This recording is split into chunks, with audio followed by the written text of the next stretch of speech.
नमस्कार दोस्तों, मैं विवेक एक बार फिर से अपने YouTube channel stock trading technique पर आपका हार्दिक स्वागत करता हूं। दोस्तों, उम्मीद करता हूं कि आपने मेरी कल की अपलोडेड वीडियो देखी होगी, जो मैंने निफ्टी और बैंक निफ्टी के ऊपर आपके साथ शेयर किए थे।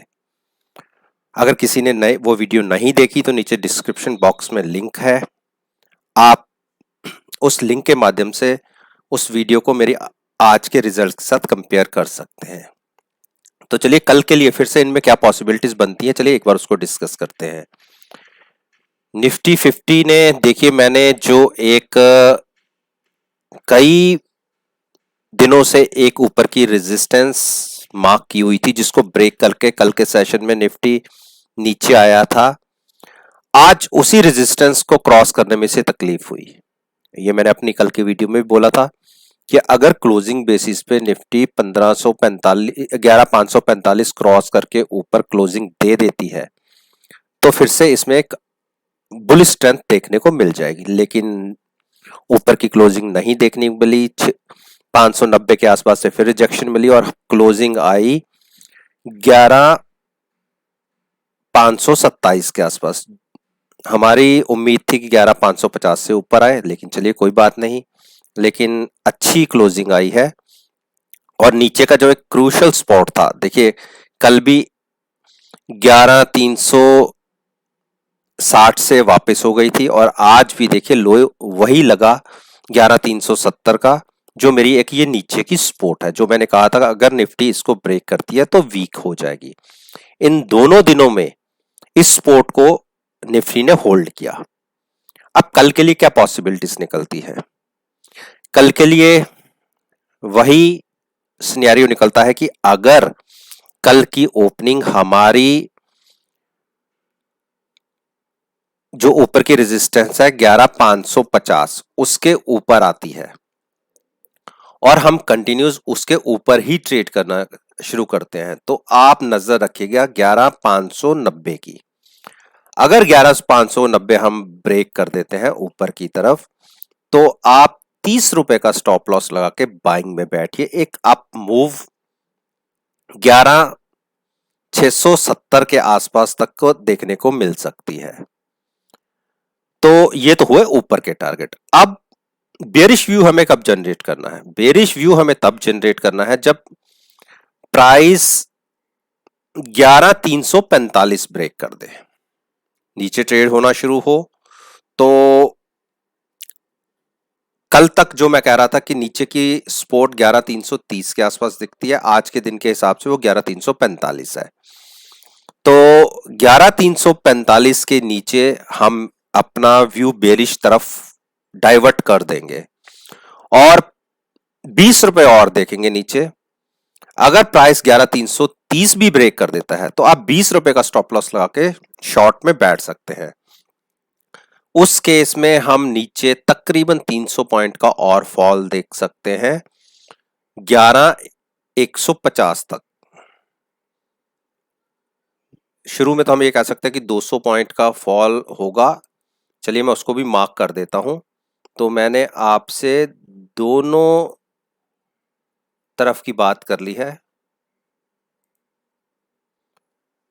अब कल के लिए मैंने आपसे टारगेट निफ्टी के ऊपर आपको से शेयर कर ही लिया है, तो उम्मीद करता हूं कि आपने ये सब टारगेट्स नोट कर लिए होंगे, क्योंकि मेरे एक व्यूअर्स हैं वो कहते हैं कि आप कृपया करके टारगेट भी बताया कीजिए कि कहां तक हमें एग्जिट होना और कहां से हमें एंट्री लेनी है। तो मैंने दोनों तरीके से आपके साथ बात कर ली है। अब मैं बात करता हूं निफ्टी बैंक पे। निफ्टी बैंक आज एक रेंज बाउंड रहा। हाँ, मूवमेंट बहुत बढ़िया रही। और देखिए मैंने ये जो एक ऊपर की ट्रेंड लाइन थी, जब इसको 3 दिन पहले बैंक निफ्टी ने ब्रेक किया तो एक बड़ी तकरीबन 1200-1400 पॉइंट की मूव देखने को मिली। आज इसको रेजिस्टेंस फिर से फेस करने को मिला। क्लोजिंग बेसिस पे अगर 24,000 क्रॉस करके बैंक निफ्टी बंद होता है तो हम ये कह देंगे कि इसमें एक फिर पुल बैक अपसाइड का देखने को मिल सकता है 25,000 तक के लिए। लेकिन जब तक ये इसके नीचे है। मैं वीक नहीं कहूंगा कि ये वीक है, वीकनेस इसमें दिखेगी अगर ये 23,350 को ब्रेक करेगा, तो हम कह सकते हैं कि हमें अपना ट्रेंड चेंज करना पड़ेगा बेयरिश साइड पर। लेकिन जब तक ये 23,360 के ऊपर ट्रेड कर रहा है तो हमारा नजरिया अभी बाइंग साइड के ऊपर ही है। तो कल के लिए नजर रखिए 24,000 की। अगर प्राइस इसके ऊपर ट्रेड होना शुरू करता है तो आप 24,000 का स्टॉप लॉस लगा के बाइंग में बैठ सकते हैं। टारगेट्स उस केस में 25,000 के होंगे, लेकिन कंडीशन ये है 24,000 के ऊपर जाने के बाद 24,100 के आसपास जब प्राइस हो, उस केस में प्राइस वहां कम से कम 15 से 20 मिनट ट्रेड करना चाहिए। तब आप 24,050 का स्टॉप लॉस लगा के बाइंग में बैठेंगे, अदरवाइज ट्रेड नहीं लेना। शॉर्ट हमें करना है या शॉर्ट की तरफ देखना है जब 23,350 ब्रेक हो जाए।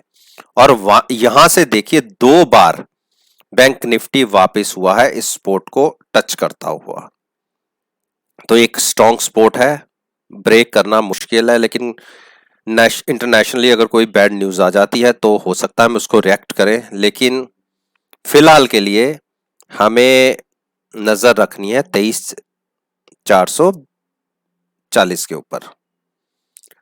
तो अब हम बात करते हैं निफ्टी बैंक के कुछ दिग्गज शेयर हैं, जो जैसे स्टेट बैंक ऑफ इंडिया है। State of bank of India अभी तक अगर एमएसीडी के हिसाब से देखें तो एक बुलिश ट्रेंड में है, और आरएसआई ओवरबॉट थी, थोड़ा सा करेक्शन देखने को मिला और आज फिर देखिए रिवर्सल हुआ है, ट्रेंड रिवर्सल हुआ है। लेकिन इसमें हम देखिए, मैंने जो ये ट्रेंड लाइन एक ड्रॉ कर रखी थी कि अगर प्राइस इसके ऊपर जाएगा तो ऐसा जैसा स्पाइक आपको देखने को मिला है, फिर से ऐसा स्पाइक देखने को मिल सकता है।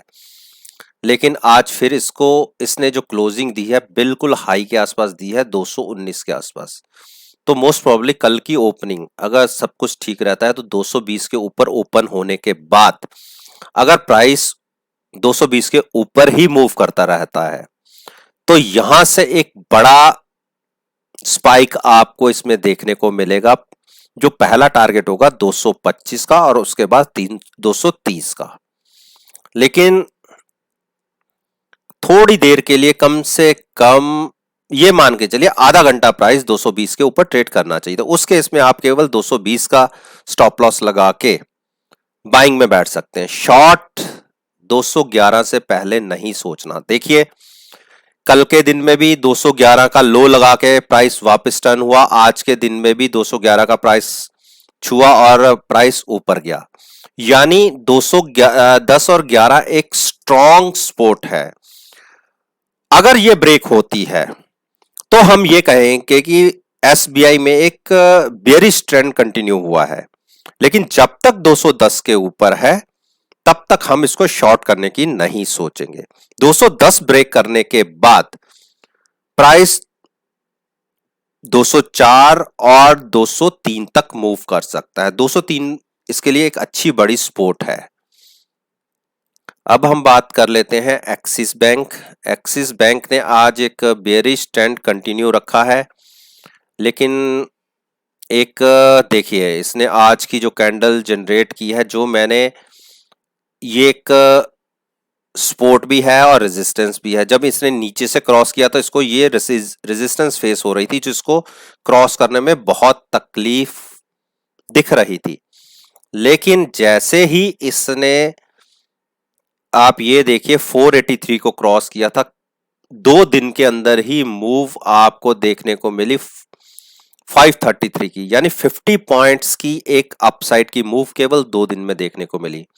लेकिन जो मेरे टारगेट्स थे, ये मेरी ट्रेंड लाइन है 560 के, उस तरफ प्राइस मूव नहीं कर सका और वहां से इसको एक कल के सेशन में रिजेक्शन देखने को मिली। लेकिन कल के दिन में इसने जो 484 की सपोर्ट था उसको होल्ड किया था, कल के दिन में भी और आज के दिन में भी।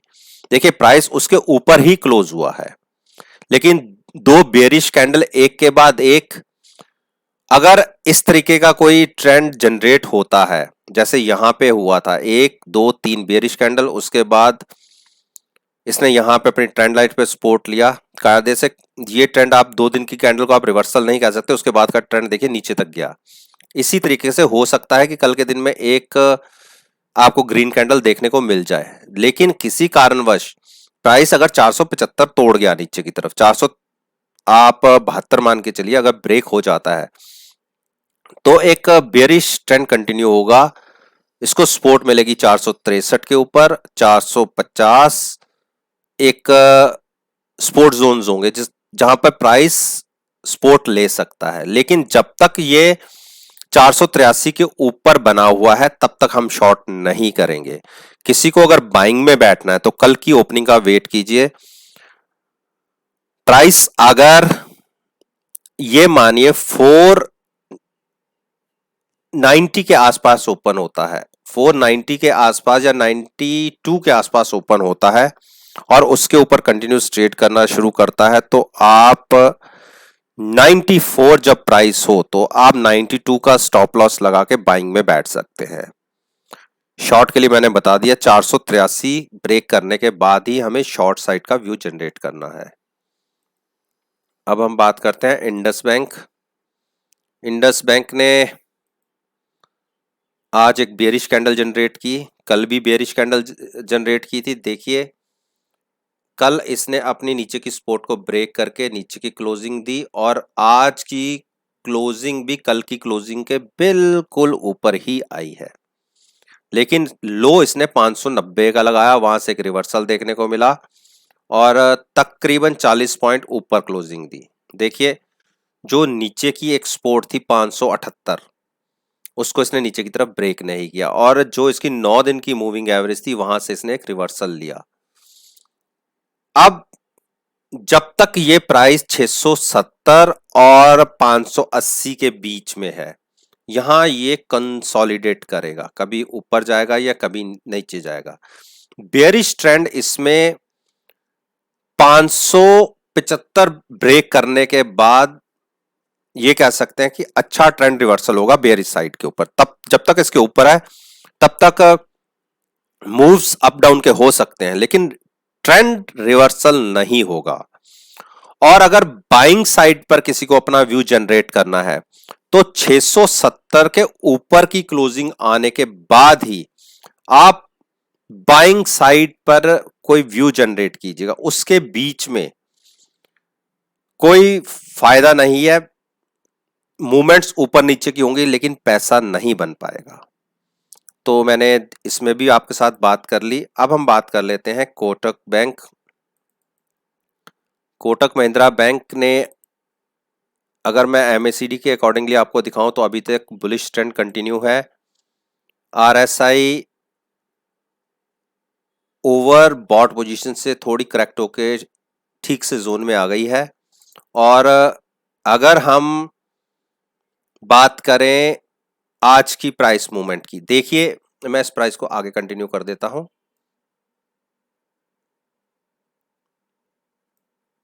तो आज के सेशन में भी देखिए ये एक क्रूशियल स्पॉट है इसकी नीचे की 1400 की।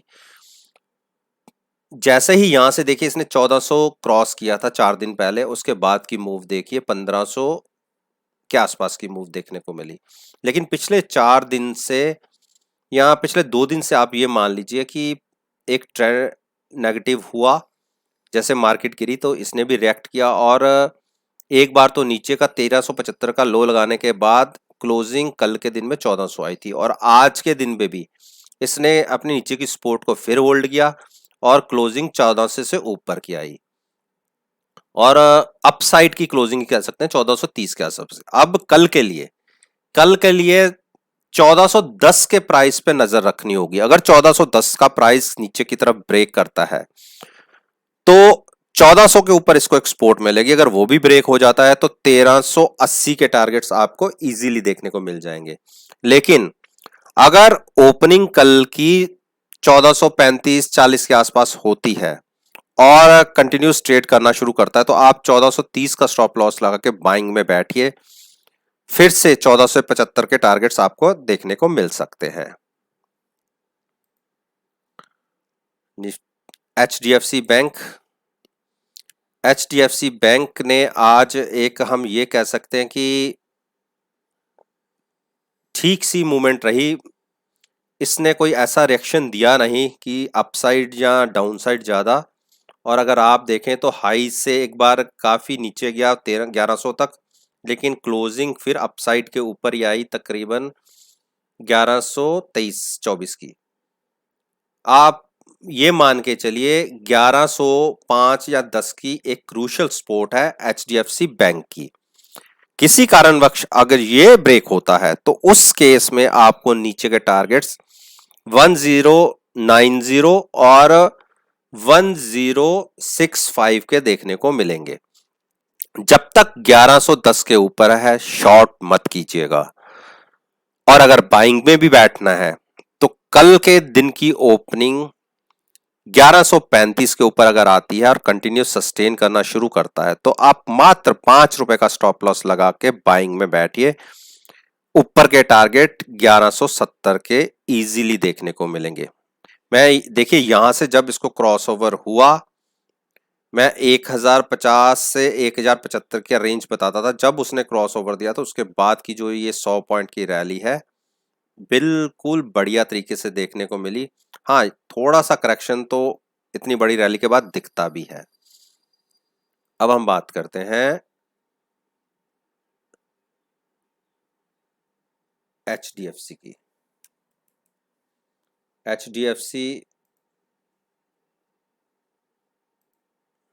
HDFC की देखिए एक रेंज बाउंड है पिछले 2 महीनों से। और देखिए यहाँ क्रॉसओवर इसने कहाँ से दिया हुआ है, तकरीबन 12 अगस्त को इसने कंफर्मेशन दे दी थी अपसाइड के लिए। और अगर 11 से आप देखिए यहाँ से, हाँ 1821 से प्राइस 1900 तक गया, लेकिन जैसी हम मूवमेंट चाहते थे वो हमें देखने को अभी तक नहीं मिली। हाँ आज की सॉरी आज फिर इसने 1890 को छुआ ऊपर की तरफ, लेकिन वहां से फिर रिजेक्शन मिली और नीचे की तरफ क्लोजिंग आई। ये 1890 की जो इसको एक रेजिस्टेंस फेस हो रही है ये पिछले आप देखिए तकरीबन 2 महीनों से है। 2 महीनों से ये प्राइस 1890 क्रॉस नहीं कर पा रहा, जाता है रिजेक्शन मिलती है फिर नीचे आके क्लोज होता है। तो बड़ी मूव इसको अगर कोई उम्मीद करके चल रहा है कि इसके अंदर एक बड़ी मूव दिखेगी, वो क्लोजिंग बेसिस के ऊपर 1890 ब्रेक करना बहुत जरूरी है। अगले दिन की जो ओपनिंग होगी तब प्राइस 1940 को टच करेगा। 1940 पे एक स्ट्रॉन्ग रेजिस्टेंस है, इसको क्रॉस करने के बाद ही 2100 की रैली शुरू होगी। तब तक इसके अंदर कोई प्राइस मूवमेंट देखने को मिलेगी नहीं। और शॉर्ट अगर व्यू जनरेट करना है तो 1815 ब्रेक होने दीजिए, और अगर उसके नीचे सस्टेन होता है तो 1735 के टारगेट्स फिर से देखने को मिलेंगे। तब तक ये एक रेंज बाउंड है। हम बात करते हैं एक दिग्गज शेयर है रिलायंस।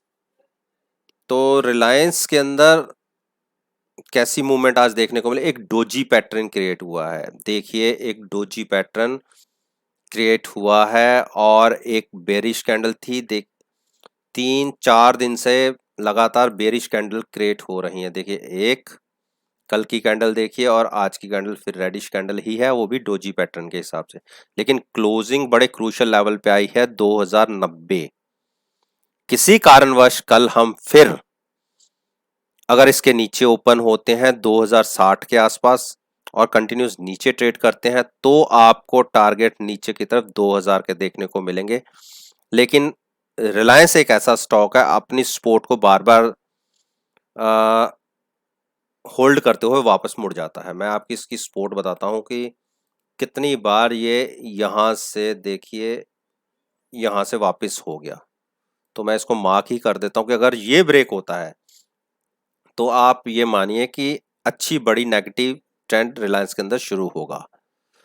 तो ये तो नीचे की बात हो गई। ऊपर हमें कब अपना व्यू बाइंग साइड पे बैठना है, कम से कम प्राइस 2130 क्रॉस करके ऊपर की तरफ ट्रेड करना शुरू करें, तब उस केस में हम ये कह सकते हैं कि रिलायंस के अंदर एक 2200 रुपए तक के टारगेट्स देखने को मिल सकते हैं। तो दोस्तों, ये वो स्टॉक्स थे जिसके ऊपर मैं आपसे बात करता हूं और कहता हूं कि आप मेरी वीडियो को नेक्स्ट ट्रेडिंग सेशन में चलती हुई मार्केट में आप खुद एनालाइज कर सकते हैं कि इसमें आपको कैसे रिजल्ट्स देखने को मिल रहे हैं। बाकी अगर आपको मेरी वीडियो पसंद आई है तो इसे शेयर कीजिए, लाइक कीजिए और साथ में मेरे YouTube चैनल को सब्सक्राइब कीजिए और बेल आइकन का बटन प्रेस करना मत भूलिएगा। और मेरी इस वीडियो का पर्पस आपके साथ शेयर करने का केवल यही है कि मैं आपको अपनी इंफॉर्मेशन आपके साथ शेयर कर सकूं और मैं कभी ये नहीं कहता कि आप मेरे वीडियो के बिहाफ पे मार्केट में कोई पोजीशन क्रिएट करें। तो चलिए, इसी बात के साथ मैं आपसे विदा लेता हूं और एक नई वीडियो के साथ फिर से आपके सामने आऊंगा।